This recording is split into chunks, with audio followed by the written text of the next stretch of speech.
भाऊ बोला. आलेल्या सर्व भाविकांचे प्रथमतः ओझर यात्रा कमिटीच्या वतीने हार्दिक असं स्वागत करतो.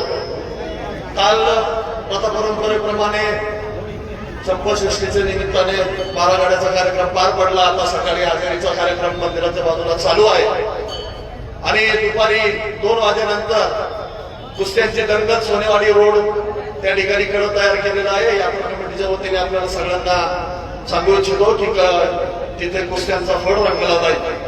परंतु एक दिलगिरी व्यक्त करतो की प्रशासनाच्या आणि आचारसंहितेच्या कारणामुळे आपल्याला बैलगाडा शर्यतीची तारीख शासनाकडून न मिळाल्या कारणाने उद्याच्या होणाऱ्या बैलगाडा शर्यती या पुढे गेल्या आहेत आणि आज आमच्या सहकारी पत्रकार बांधवाकडून एकदा चुकून प्रिंट झालंय की उद्या 28 तारखेला शुक्रवारी शर्यती आहेत, बैलगाडा शर्यत आहे.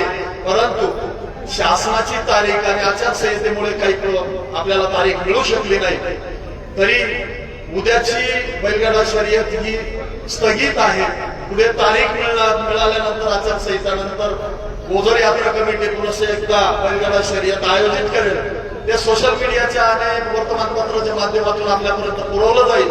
तरी यात्रा कमिटीच्या वतीने सगळ्यांना विनंती करतो की जे बैलगाडा शर्यतीवाले मालक असतील, बैलगाडा रसिक असतील, त्यांना आपण ही बातमी पोहोचवावी आणि याच्यामुळे काही तसदी झाली त्याबद्दल ओझर यात्रा कमिटी आपली दिलगिरी व्यक्त करते आणि थांबते.